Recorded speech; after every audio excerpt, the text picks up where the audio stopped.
Hello అండి, అందరికీ నమస్తే. అందరూ ఎలా ఉన్నారు?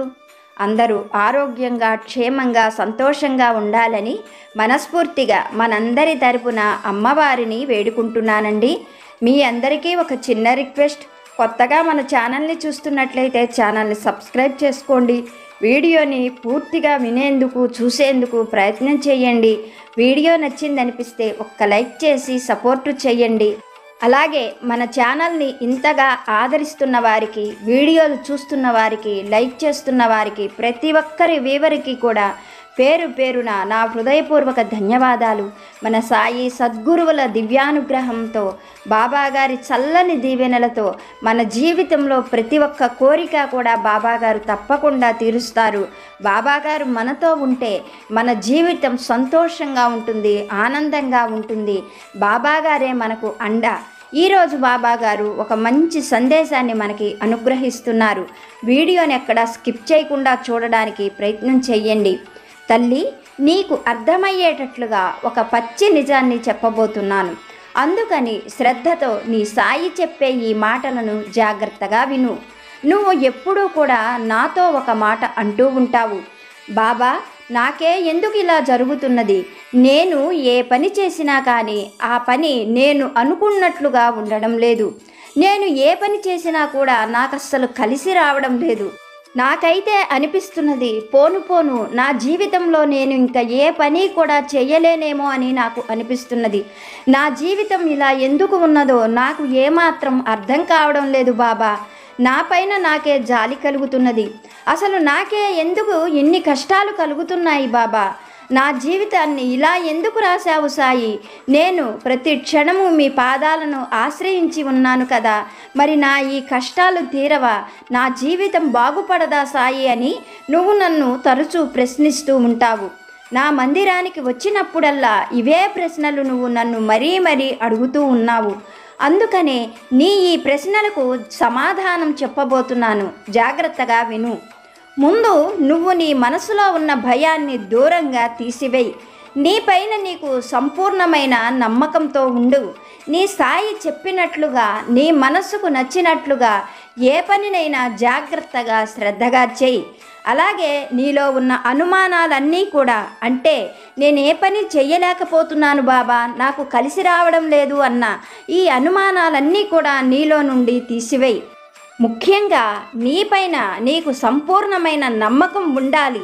ఈ పనిని నేను చెయ్యగలను అన్న నమ్మకము ఉన్నప్పుడు, నీపైన నీకు నమ్మకం కలిగిన ఆ క్షణం నుండే నీ విజయం మొదలవుతుంది అన్న విషయాన్ని నువ్వు గుర్తుపెట్టుకో. ఒక్కసారి నీ సాయి చెప్పినట్లుగా నీ మనస్సులోని ఆలోచనలన్నీ మార్చుకొని చూడు. ఈ పని నేను చెయ్యగలను, నాకు బాబా తోడుగా ఉన్నారు, నా అంతటా నేనే ఈ పని చేస్తాను, నాకు ఎవ్వరి సహాయము అవసరం లేదు, బాబా ఉండంగా ఇంకా నాకు మరెవరో సహాయం చేయవలసిన అవసరం ఏమిటి అని నువ్వు ఆలోచించు. అప్పుడు నువ్వు మంచి ఆలోచనలు చెయ్యగలుగుతావు. అలాగే చాలా చక్కటి మంచి నిర్ణయాలు నీ అంతట నువ్వే తీసుకోగలుగుతావు. నేను నీతో ఒక్క మాట చెప్పాలనుకుంటున్నాను. ఎవరో నీ గురించి ఏదో అనుకుంటున్నారు అని నువ్వు అసలు బాధపడవలసిన అవసరం లేదు. అలాంటి వాళ్లకు నువ్వు సమాధానాలు చెప్పవలసిన అవసరం ఏముంది? నువ్వు వాళ్లకు తగిన రీతిలో సమాధానం చెప్పగలిగే రోజు తొందరలోనే నీ ముందుకు వస్తున్నది. ఇప్పుడు చెప్పినవన్నీ ఎలా జరుగుతాయి బాబా అని నువ్వు అనుకుంటున్నావు కదా? అయితే ఈ మాట బాగా గుర్తుపెట్టుకో. నిన్ను నిరుత్సాహపరిచే వారి మాటలను అస్సలు వినిపించుకోకు. నీ బుద్ధి చెప్పినట్లుగా, నీ సాయి నీతో చెబుతున్నట్లుగా నువ్వే ఆలోచించుకొని చక్కని నిర్ణయం తీసుకో. అప్పుడు నీ ప్రతి పనిలోనూ తప్పకుండా విజయం పొంది తీరుతావు. నీ సాయి ఆశీర్వాదం నీకు ఎల్లప్పుడూ అందుతూనే ఉంటుంది.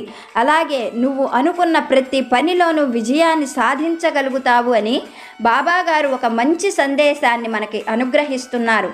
మనం ఏ పని చేసినా నమ్మకంతో చెయ్యాలి అని బాబాగారు చెబుతున్నారు. నిరుత్సాహపరిచేటువంటి మాటలను వినిపించుకోవద్దని కూడా బాబాగారు చెప్తున్నారు. నీ పనిలో నువ్వు విజయం సాధించినప్పుడు నిన్ను అవమానించిన వారు, నిరుత్సాహపరిచిన వారందరికీ కూడా తగిన రీతిలో సమాధానం చెప్పినట్లుగా అవుతుంది అని బాబాగారు ఒక మంచి సందేశాన్ని మనకి అనుగ్రహిస్తున్నారు. బాబాగారు మనకి చెప్పిన ఈ సందేశంలోని సత్యం ఏమిటో ఒక చిన్న కథ రూపంలో బాబాగారి అనుగ్రహంతో తెలుసుకోవడానికి ప్రయత్నం చేద్దాం. వీడియోని స్కిప్ చేయకుండా చూడండి. వీడియో నచ్చితే లైక్ చేయండి, సపోర్టు చేయండి. పూర్వం ఒకప్పుడు నాగవనమని ఒక గొప్ప గ్రామం ఉండేది. ఆ గ్రామం చుట్టూతా ఎత్తైనవి పెద్ద పెద్ద కొండలు, అరణ్యాలతో ఆ గ్రామం చాలా పచ్చగా పంట పొలాలతో సస్యశ్యామలంగా ఉండేది. ఆ గ్రామంలో చలమయ్య అనే రైతు ఉండేవాడు. చలమయ్య అతని తల్లిదండ్రులకు ఒక్కడే కొడుకు.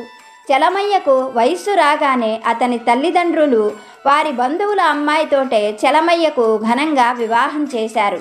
చలమయ్య తల్లిదండ్రులు గొప్ప ఆస్తిపరులు ఏమీ కాదు.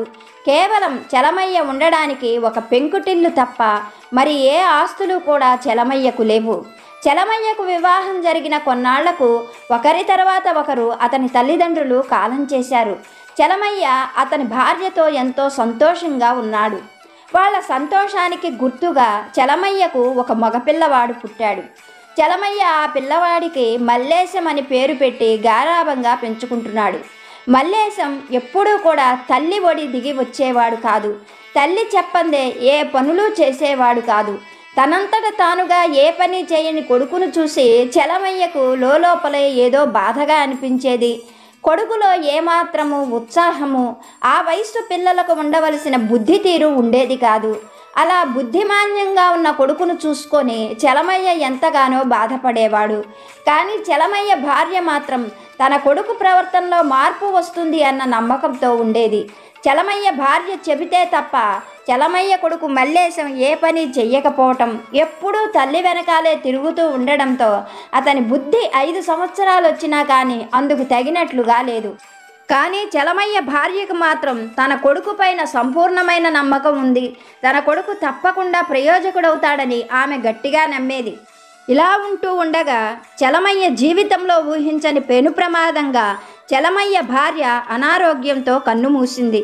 అప్పటికే చలమయ్య కొడుకుతో విసిగిపోతూ ఉండటంతో పాటుగా భార్య చనిపోవడంతో చలమయ్య దుఃఖానికి అంతులేదు. కానీ చెయ్యగలిగింది ఏమీ లేక ఆ పిల్లవాడితో తిప్పలు పడుతూ అతనే ఇంటి పని బయట పని అన్నీ చేసుకోవలసి వచ్చేది. ఎందుకంటే అమాయకుడైనటువంటి ఆ పిల్లవాడిని చూసుకోవడానికి మరి ఎవరిని నియమించినా కానీ వాళ్ళు ఎవరూ కొద్ది కాలం కూడా చలమయ్య ఇంట్లో ఉండేందుకు ఒప్పుకునేవారి కాదు. అందుకు తగిన ఆర్థిక శక్తి కూడా చలమయ్యకు లేకుండా పోయింది. ఆ కొడుకు కూడా తల్లి చనిపోవడంతో తండ్రి అంటే విపరీతమైన భయం పెరిగింది. తండ్రి ఏ పని చెప్పినా కానీ ఆ భయం వల్ల సరిగ్గా ఆ పని చెయ్యలేకపోయేవాడు. దానివల్ల చలమయ్య మల్లేశాన్ని ఇష్టం వచ్చినట్లు తిడుతూ ఉండేవాడు. పసివాడని కూడా చూడకుండా చెప్పిన పని సరిగ్గా చెయ్యలేదు అని అతన్ని ఇష్టం వచ్చినట్టు కొట్టేవాడు. దానివల్ల కొడుకు మల్లేశానికి తండ్రి అంటే భయము, నేనింక ఏ పని చెయ్యలేను, నాకు ఏ పని చేత కాదు అని తన మనసులో తనే గట్టిగా నిర్ణయించుకున్నాడు. ఇలా కాలం జరుగుతూ ఉన్నది. అప్పుడప్పుడు చలమయ్య కొట్టగానే మల్లేశానికి చాలా కోపం వచ్చేది. తనపైన తనకే జాలి కలిగి ఎక్కడికైనా వెళ్ళి చనిపోవాలని నిర్ణయించుకునేవాడు. ఆ ఊళ్ళో వారు ఎవరైనా సరే ఎప్పుడైనా చనిపోయారు అన్న మాట విన్నప్పుడు మల్లేశానికి ఆ ప్రాంతం ఏదో చూడాలి అనిపించేది. ఆ ప్రాంతం ఆ ఊరు చివరన ఉన్న ఒక పెద్ద చెరువు. చాలామంది ఆ చెరువులో పడి చనిపోతూ ఉండేవారు.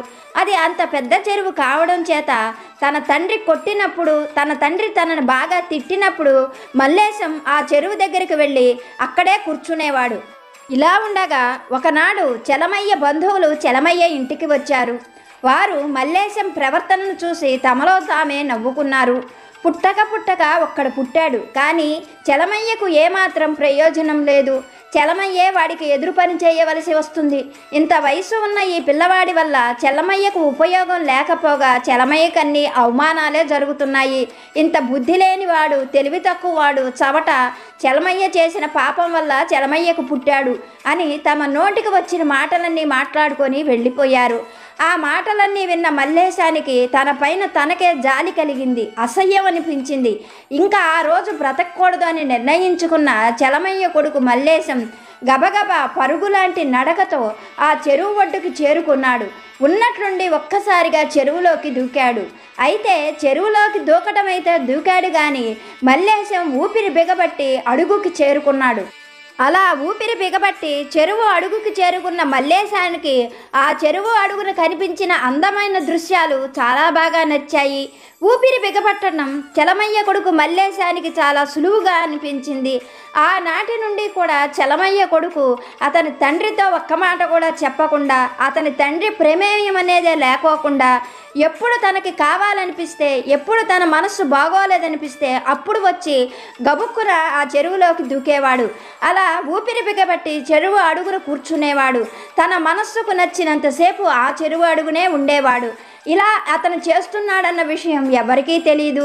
రాను రాను మల్లేశానికి ఇది ఒక ఆటలాగా, సంతోషం అనిపించే పనిలాగా మారిపోయింది. ఇలా మల్లేశం తండ్రి అదుపు లేకుండా నీళ్ల అడుగున ఎంతసేపైనా ఊపిరి బిగబట్టి ఉండగలిగే ఈ విద్యను అద్భుతంగా నేర్చుకున్నాడు. ఇలా కాలం జరుగుతూ ఉండగా మల్లేశం పెండ్లీడు వాడు అయ్యాడు.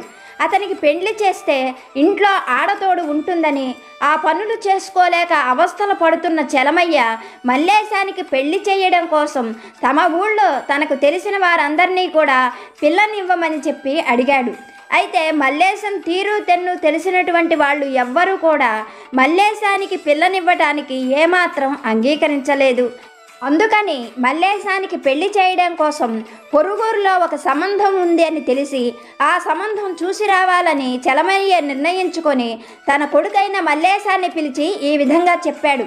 ఈ ఊళ్ళో నీ సంగతి తెలిసి నీ అమాయకత్వం, తెలివి తక్కువతనానికి ఎవ్వరూ కూడా తమ పిల్లనివ్వడానికి ముందుకు రాలేదు. నేను ఎంత బ్రతిమిలాడినా నిన్ను పెళ్లి చేసుకోవడానికి ఏ ఒక్క అమ్మాయి కూడా అంగీకరించలేదు. కానీ పొరుగురులో ఉన్న ఎవరో పుణ్యాత్ముడు నీకు పిల్లనిస్తానని ముందుకొచ్చాడు. కనుక రేపు నువ్వు నేను ఆ సంబంధం చూడడానికి వెళుతున్నాము. అక్కడ నీ ప్రవర్తన ఎంతో జాగ్రత్తగా ఉండాలి, లేకపోతే నీకు పెళ్లి జరగదు. ముందుగా నువ్వు చెప్పులు బయట విప్పు, తర్వాత లోపలికి వెళ్ళి నువ్వు కూర్చో. వాళ్ళు ఏం పెట్టినా కానీ తీసుకోవద్దు.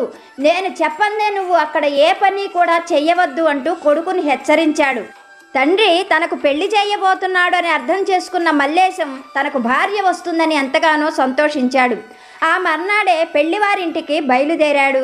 బండి బయలుదేరుతూ ఉండగానే చలమయ్య కొడుకును చూసి, నిన్న చెప్పిన విషయాలు బాగా గుర్తుపెట్టుకో. ముందుగా చెప్పులు బయట విప్పు, నువ్వు లోపలికి వెళ్ళి కూర్చో. ఏమాత్రం తేడా జరిగినా ఈ సంబంధం కూడా నీకు కుదరదు. ఆ తర్వాత నిన్ను భగవంతుడు కూడా కాపాడలేడు అంటూ మల్లేశాన్ని గట్టిగానే హెచ్చరించాడు. తండ్రి అలా హెచ్చరించడంతో మల్లేశానికి ఉన్న మతి కాస్త పోయింది. దానివల్ల అతడు తండ్రి చెప్పిన మాటల్ని తారుమారుగా అర్థం చేసుకున్నాడు. బండి పెళ్లివారి ఇంటికి చేరుకోగానే తండ్రి చెప్పిన మాటలను తారుమారుగా అర్థం చేసుకున్న మల్లేశం తను విప్పిన చెప్పుల్ని తీసుకొని వెళ్ళి లోపల కుర్చీలో పెట్టాడు. తను వచ్చి బయట కూర్చున్నాడు. పెండ్లి కొడుకు వాలకం చూసిన పెండ్లి కూతురు తండ్రి ఎంతో కోపంతో ఊగిపోతూ చలమయ్యను పిలిచి, ఇట్లాంటి అమాయకుణ్ణి నా కూతురే కాదు, ప్రపంచంలో ఏ ఆడపిల్ల కూడా నీ కొడుకుని పెళ్లి చేసుకోదు. ఇలాంటి పనికి మాలిన వాణ్ణి నా కూతురికిచ్చి నేను గొంతు కొయ్యలేను. మీరు వచ్చిన దారినే వెళ్ళిపోండి అంటూ పిల్లనైనా చూపించకుండా, కనీసం గ్లాసు మంచినీళ్ళైనా ఇవ్వకుండా వాళ్ళను అవమానపరిచి పంపించి వేశాడు. ఆ అవమానంతోనే ఇంటికి చేరుకున్న చలమయ్య కొడుకు మల్లేశాన్ని చూస్తూ ఇష్టం వచ్చినట్లుగా తిట్టాడు. ఈ జన్మలో ఇంక నీకు పెళ్లి చేయటం నా వల్ల కాదు. ఇంటికి కోడల్ని తీసుకొని వస్తే ఈ ఇంటి పనులు, వంట పనులు తప్పుతాయని, ఇంట్లో దీపం పెట్టే కోడలు వస్తుందని నేను ఎంతగానో ఆశించాను. నీ కోసం నేను చెయ్యని ప్రయత్నం లేదు. కానీ ఏ ఒక్కరూ కూడా నిన్ను పెళ్లి చేసుకోవడానికి, నీకు పిల్లనివ్వడానికి ముందుకు రావడం లేదు. నాకు తెలిసినంత వరకు ఈ జన్మలో ఇంక నీకు వివాహం చేయటం బ్రహ్మదేవుడి తరం కూడా కాదు. ఏ తలమాసిన వాడైనా నీకు పిల్లనివ్వవలసిందే తప్ప మామూలు వాళ్ళు ఎవ్వరూ కూడా నీకు పిల్లనివ్వటం కాదు కదా. నీ అమాయకత్వానికి గుమ్మంలో కూడా నిన్ను రానివ్వరు అంటూ మల్లేశాన్ని చలమయ్య ఇష్టం వచ్చినట్లుగా తిట్టాడు. అయితే మల్లేశానికి తన తండ్రి అలా తనను తిట్టడం కొత్తగా అనిపించలేదు. కానీ తనకు పిల్లనిచ్చేటువంటి తలమాసిన వాడు ఎవడో ఉన్నాడని, ఆ తలమాసిన వాడి దగ్గరకే వెళ్ళి తన భార్యను తీసుకొని వచ్చి తన తండ్రి చేత శభాష్ అనిపించుకోవాలని మల్లేశం గట్టిగానే నిర్ణయించుకున్నాడు. అలా తన మనసులో నిర్ణయించుకున్న మల్లేశం తండ్రి బాగా నిద్రపోయాడు అని అర్థం చేసుకొని ఆ రాత్రి వేళ ఆ ఇల్లు వదిలిపెట్టి అరణ్య మార్గం వైపు బయలుదేరాడు. అలా మల్లేశం తండ్రి పైన కోపంతో ఆ తలమాసిన వాడు ఎవరో వెతుక్కుంటూ అరణ్యంలో పడి 4 రోజుల పాటు ప్రయాణం సాగించాడు. అలా మల్లేశం వెళుతూ ఉండగా అరణ్యంలో ఒక దగ్గర మల్లేశానికి ఒక విచిత్రమైన శబ్దం వినిపించింది. అటువంటి విచిత్రమైన శబ్దం మల్లేశం ఎప్పుడూ తన జీవితంలో విని ఉండలేదు. ఆ శబ్దం ఎటువైపు నుండి వస్తుందా అని జాగ్రత్తగా గమనించిన మల్లేశం ఆ శబ్దం ఒక గుహలో నుండి వస్తున్నదని అర్థం చేసుకున్నాడు. వెంటనే మల్లేశం గబగబా ఆ గుహలోకి వెళ్ళి చూశాడు. ఆ గుహలో ఒక తాడి చెట్టు ప్రమాణంతో ఒక రాక్షసుడు పడుకొని నిద్రపోతూ ఉన్నాడు. నిద్రపోతూ ఆ రాక్షసుడు పెడుతున్న గురకే విచిత్రమైన శబ్దంగా మల్లేశానికి వినిపించింది. అలా నిద్రపోతున్న ఆ రాక్షసుడిని మల్లేశం చాలా ఆశ్చర్యంగా చూస్తున్నాడు. ఎందుకంటే అప్పటి వరకు కూడా మల్లేశం అటువంటి ఆకారాల గురించి ఎప్పుడూ వినలేదు, చూడలేదు. అందువల్ల ఆ ఆకారం మల్లేశానికి చాలా విచిత్రంగా, ఆశ్చర్యంగా అనిపిస్తున్నది. మల్లేశం ఆ ఆకారాన్ని పాదాల దగ్గర నుండి చూస్తున్నాడు. ఆ ఆకారం శరీరం అంతా కూడా మట్టి కొట్టుకుపోయి ఉంది. అలా తల దగ్గరకు వచ్చేసరికి అతని జుట్టంతా కూడా మట్టి కొట్టుకుపోయి ఉన్నది. తల మాసిపోయి ఉండడంతో మల్లేశానికి తండ్రి చెప్పిన ఒక మాట వెంటనే గుర్తుకు వచ్చింది. తల మాసిన వాడే నీకు పిల్లనిస్తాడు తప్ప మామూలు వాళ్ళు ఎవరూ కూడా పిల్లనివ్వరు అని తండ్రి చెప్పిన మాట గుర్తుకు రావడంతో వెంటనే మల్లేశం నిద్రపోతున్న ఆ రాక్షసుడి జుట్టు పట్టుకొని అటూ ఇటూ ఊపుతూ, ఏరా తలమాసిన వాడా, నాకు పిల్లనిచ్చి పెళ్లి చేయకుండా తప్పించుకొని తిరుగుతూ ఈ గుహలో దాక్కున్నావా? నేను నిన్ను కనిపెట్టలేననుకుంటున్నావా? మర్యాదగా నిద్రలేచి నాకు పిల్లనిచ్చి పెళ్లి చేయి, కట్న కానుకలివ్వు అంటూ ఆ రాక్షసుడు జుట్టు పట్టుకొని అటూ ఇటూ ఊపసాగాడు. అప్పటికి 3 గంటల క్రితమే బాగా బలసిన 2 అడవి దున్నలను తిన్న రాక్షసుడు ఒళ్ళెరక్కుండా నిద్రపోతూ ఉన్నాడు. ఆ సమయంలో మల్లేశం రాక్షసుడు జుట్టు పట్టుకొని అటూ ఇటూ కదపడంతో రాక్షసుడికి నిద్రాభంగమైంది. ఒక్కసారిగా తనకు నిద్రాభంగం కావడంతో బాగా ఆవలిస్తూ కోపంతో పైకి లేచిన రాక్షసుడు, ఎవడ్రా నన్ను జుట్టు పట్టుకొని ఊపుతున్నది? నాకు నిద్రాభంగం కలిగించే సాహసం చేసిన ఆ మూర్ఖుడు ఎవరు అంటూ రాక్షసుడు మల్లేశం వైపు తిరిగాడు. అయితే ఇలా గొడవ జరుగుతూ ఉండగా గుహ లోపల ఉన్నటువంటి రాక్షసుడి భార్య పరుగులాంటి నడకతో అక్కడికి వచ్చింది. ఆమె రాక్షసుడిని చూస్తూ, ఏం రాక్షసుడివయ్యా నువ్వు? అల్లుడంటే ఒక మంచి మర్యాదే తెలియదు. రాక రాక అల్లుడు ఇన్నాళ్లకు మనల్ని వెతుక్కుంటూ ఇక్కడికి వచ్చాడు. అతన్ని ఏమైనా చేశావంటే మాత్రం నిన్ను ఊరుకునేదే లేదు అంటూ మల్లేశం దగ్గరకు వస్తున్నది ఆ రాక్షసి. ఆ రాక్షసికి ఒక కూతురు ఉంది. ఎప్పటి నుండో ఆ రాక్షస కూతురికి వివాహం చేయాలని రాక్షసుడు ఎంతగా ప్రయత్నించినా ఆ అమ్మాయిని అందవికారంగా ఉందని ఏ రాక్షసుడు కూడా దాన్ని వివాహం చేసుకోవడం లేదు. ఇన్నాళ్లకు అమాయకుడైన ఈ మల్లేశం రావడం, అతడు రాక్షసుడితో మాట్లాడిన మాటలన్నీ కూడా గుహలోపల ఉన్న ఈ రాక్షసి వినడంతో పరుగులాంటి నడకతో అక్కడికి చేరుకుంది. ఆ రాక్షసి మల్లేశాన్ని ఒక గుహలోకి తీసుకొని వెళ్ళి అతను తినడానికి పండ్లు, పాలు, పలహారాలు ఇచ్చింది. మల్లేశం అప్పటికి 4 రోజుల నుండి తిండి లేకపోవడంతో ఆ పలహారాలన్నీ కూడా గబగబా తిన్నాడు.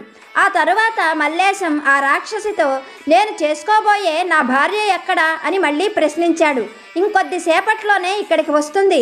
నీ భార్యను చూడాలని నువ్వు చాలా ఉత్సాహంగా ఉన్నట్లున్నావు. చాలా దూరం ప్రయాణం చేసి బాగా అలసిపోయావు. కొద్దిసేపు విశ్రాంతి తీసుకో, నిద్రలేచాక అన్ని విషయాలు మాట్లాడుకుందాం అని చెప్పి రాక్షసి గుహకు అడ్డంగా కూర్చుంది. ఎందుకంటే మల్లేశం పైన బాగా కోపంతో ఉన్న రాక్షసుడు తను గనక బయటికి వెళితే మల్లేశాన్ని పీక్కు తింటాడు అని రాక్షసికి అర్థమైపోయింది. అందుకనే ఆ రాక్షసుడు లోపలికి రాకుండా ఉండేందుకు వీలుగా ఆ రాక్షసే గుహకు అడ్డంగా కూర్చుంది. ఇంతలో వనంలోకి తిండి కోసం వెళ్ళిన రాక్షసి కూతురు లోపలికి రానే వచ్చింది. లోపలికి వస్తూనే గుహంతా దద్దరిల్లిపోయేటట్లుగా ఎంతో హడావిడి చేసింది. లోపల నిద్రపోతున్న మల్లేశాన్ని చూసి రాక్షసి కూతురు వెన్నపూసలా ఉన్నాడు. ఇటువంటి మానవుణ్ణి ఇంతవరకు నేనెప్పుడూ చూడలేదు, తినలేదు అంటూ లొట్టలేస్తూ ఉన్నది. కూతురి తీరు తెలిసిన రాక్షసి వాణ్ణి విరుచుకు తింటావా ఏమిటి?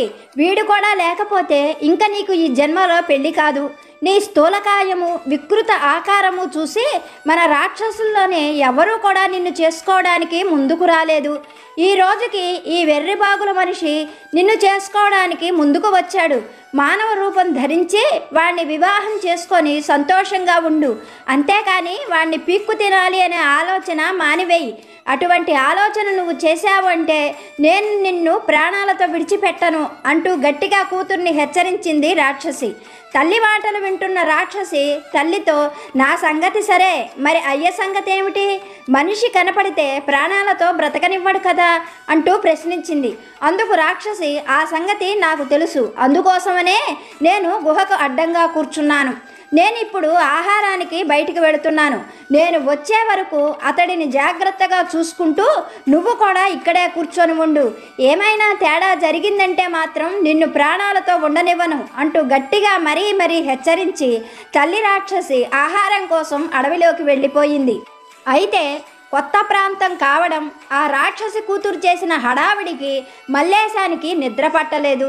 అతడు ఒక వారగా పడుకొని ఓరకంటితో జరుగుతున్నదంతా గమనించాడు. ఆ రాక్షసి కూతురు ఆకారాన్ని చూడగానే మల్లేశానికి పై ప్రాణాలు పైనే పోయాయి. ఎలాగైనా సరే అక్కడి నుంచి తప్పించుకొని వెళ్ళిపోవాలి అని, ఎలా తప్పించుకోవాలా అని తన మనసులో తనే ఒక ఆలోచన చేసుకున్నాడు. నిద్రపోతున్నట్లుగా నటిస్తున్నాడు. అయితే తల్లి రాక్షసి ఆహారానికి వెళ్ళిపోగానే గుహద్వారం ముందు కూతురు రాక్షసి కూర్చొని కాపలా కాస్తున్నట్లుగా నటిస్తూ ఒక కంట మల్లేశాన్ని గమనిస్తుంది. మల్లేశం బాగా కండపట్టి బలిష్టంగా పుష్టిగా ఉన్నాడు. అతన్ని అలా చూస్తున్నటువంటి రాక్షసి కూతురికి ఎలాగైనా సరే అతన్ని విరుచుకొని తినాలి అని బాగా ఆశ పెరిగిపోతున్నది. అయితే గుహలోపలే అతన్ని తినేస్తే తల్లి తనను ప్రాణాలతో బ్రతకనివ్వదు. అందుకోసమని మల్లేశానికి ఏవైనా మాయమాటలు చెప్పి అతన్ని అడవిలోకి తీసుకొని వెళ్ళి అతన్ని విరుచుకు తినాలి అని, అతన్ని ఎప్పుడు నిద్రలేస్తాడా అని అతని వెంకే చూస్తూ కూర్చుంది రాక్షసి కూతురు. అయితే మల్లేశం రాక్షసి కూతురి తీరు తెన్ను బాగా కనిపెట్టాడు. బయటకు తీసుకొని వెళ్ళి అది తనను తినేస్తుంది అని గ్రహించాడు. ఎలాగైనా సరే బయటకు వెళ్ళి దాని బారి నుండి తప్పించుకొని ఇంటికి వెళ్ళిపోవాలి అని తన మనసులో తనే ఒక ఆలోచనను రూపొందించుకుంటున్నాడు. అలా ఆలోచిస్తూ కూర్చున్న మల్లేశాన్ని చూసిన రాక్షసి కూతురు, ఇంకా ఆలోచిస్తావేంటి? మా అమ్మ నిన్ను వెంట పెట్టుకొని రమ్మనిది. తొందరగా మనం పెళ్లి మండపానికి వెళ్ళాలి. మన పెళ్లి కోసం మండపంలో చకచక ఏర్పాట్లు జరిగిపోయాయి. ఇంకా ఏమీ ఆలోచించకుండా నువ్వు నాతో పాటు రా అన్నది రాక్షసి కూతురు. దాని ఆలోచన బాగా గ్రహించినటువంటి మల్లేశం రాక్షసి కూతురుతో, దాంతేముంది, తప్పకుండా మనం పెళ్లి మండపానికి వెళదాం. నేను నిన్ను పెళ్లి చేసుకుంటాను, కానీ కట్న కానుకలు లేకుండా నిన్నెవరు పెళ్లి చేసుకుంటారు అని ప్రశ్నించాడు. మల్లేశం అలా ప్రశ్నించేసరికి రాక్షసి కూతురు, అయితే నీకు కట్న కానుకలు కావాలా? ఒక్క క్షణం ఇక్కడే ఉండు అంటూ గుహలోపలికి వెళ్ళి ఒక తోలు సంచి నిండా బంగారు నాణ్యాలు, బంగారు నగలు, తన పెళ్లి కోసం తల్లి దాచినటువంటి ఆ సంచితో పాటుగా మల్లేశం దగ్గరకు వచ్చింది. మల్లేశానికి ఆ సంచిని ఇవ్వగానే మల్లేశం ఆ సంచి విప్పి చూసి దానిలో ఉన్నవన్నీ కూడా మళ్ళీ సంచిలో తిరగబోసుకొని సంచిని తాడుతో గట్టిగా మూటగట్టి, ఇంక వెళదాం పద అంటూ రాక్షసి కూతురుతో పాటుగా గుహ బయటకు వచ్చాడు. అలా బయటకు వచ్చిన మల్లేశం చుట్టూ చూసిన తరువాత రాక్షసి కూతురుతో, మనం పెళ్లి చేసుకోవాలి అంటే ముందుగా స్నానం చేయాల్సి ఉంటుంది. నేను స్నానం చేయకుండా నీతో పాటు రాలేను అంటూ ఖరాఖండిగా చెప్పాడు. అందుకు రాక్షసి కూతురు, స్నానం చేయడం గురించి మనం ఆలోచించవలసిన పని లేదు. ఇక్కడికి దగ్గరలోనే ఒక చెరువు ఉంది, అక్కడికి వెళదాం, నువ్వు స్నానం చేద్దువు గాని అంటూ రాక్షసి కూతురు చాలా జాగ్రత్తగా మల్లేశాన్ని చెరువు దగ్గరకు తీసుకొని వెళ్ళింది. అతను స్నానం చేసి బయటికి రాగానే అతన్ని విరుచుకు తినాలి అని దాని ఆలోచన ముందుగానే పసిగట్టాడు మల్లేశం.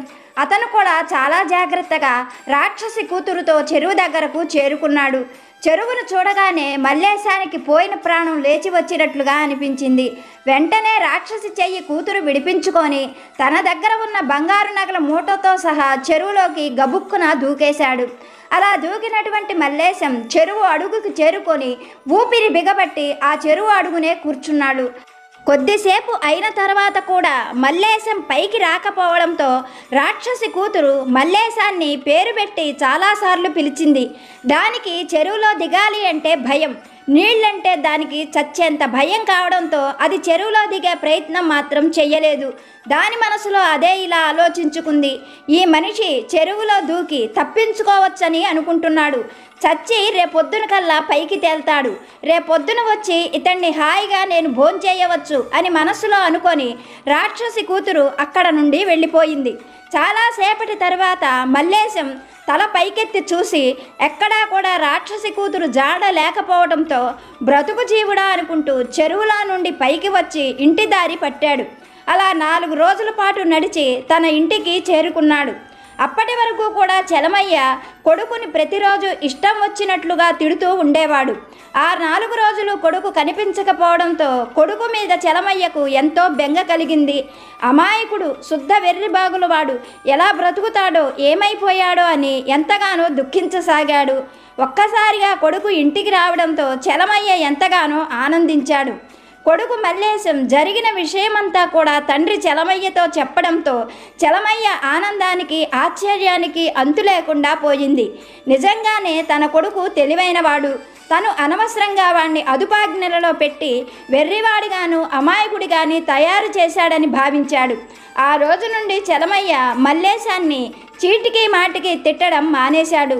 కొద్ది రోజుల్లోనే మల్లేశం తన పనితనం ఏమిటో, తన తెలివితేటలేమిటో నిరూపించుకున్నాడు. అదీ కాకుండా డబ్బున్నవాడిగా మారడంతో మల్లేశాన్ని ఒక డబ్బున్న మరో అమ్మాయి వివాహం చేసుకుంది. అలా మల్లేశం తన సొంత ఆలోచనలతో, తెలివితేటలతో తనేమిటో నిరూపించుకుంటూ సంతోషమైన జీవితం గడపసాగాడు. మన సాయి ఇచ్చే గొప్ప సందేశం అదే. అనవసరంగా నీ మనసును చికాకు పరిచే మాటలను నువ్వు ఎప్పుడూ వినకు.